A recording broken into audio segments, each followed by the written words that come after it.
کوو چې پام یې وکړو دا شرطي سړی راغی زمونږ په شانه رنګ کوي نو ما ورته وویل کاکا ته خو داسې زمونږ په رقم نه ما ته ویل تاسو زما د امت نه نه یاستئ تاسو زما د امت نه نه یاستئ بس زه چې په ځان پوه شوم زما خولې کې داړه نه وه دواړه مې دې ګل ته ویل ما دې ورسره دا کوه کوي ګوره معامله خوښه صدقه مې رانیولې وه جرګه راباندې راغله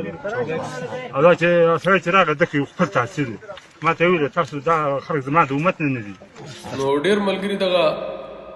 ویډیو رالیږي چې یاره د نفر ته د الله رسول صلی الله علیه وسلم راغلی دا خو داسې نه وایي چې ما ته راغلی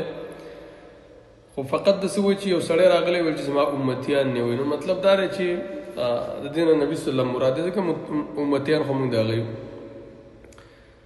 د دې خبرې وضاحت کوو چې آیا نبي صلی الله علیه وسلم سړي ته په ویښه باندې راتللی شي که نه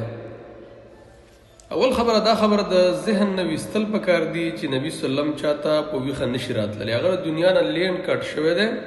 وفات شوی دی مړ شوی د دنیا سره د هغې هېڅ لین دین نشته نشي راتللی دویمه خبره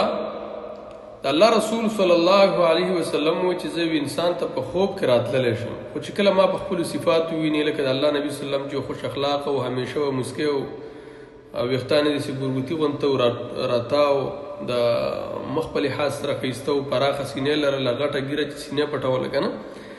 که یو سړی وایي چې ما د الله رسول صلی الله علیه وسلم په خوب لیدلی باید د دې صفاتو تپوس به ترې کېدلی شي که نه دغه به دروغ دي ځکه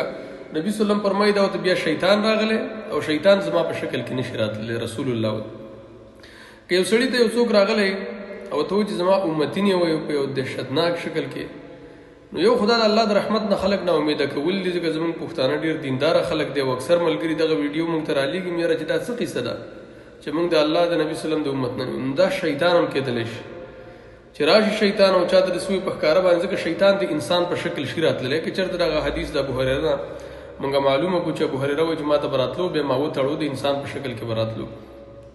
نو دا شیطان هم کېدلی شي چې دا راغلی او دغه سړي ته ویلي د کونړ په زلزله کې یاره دې نه مخکې ته ویلي چې یاره تاسو زما امتیان نه وي د الله د رحمت نه خلک نا امیده کوي نور رسول الله صلی الله علیه وسلم په ژوندینې باندې د چا خواته نشي ورتللی او دا خبرې دروغ دي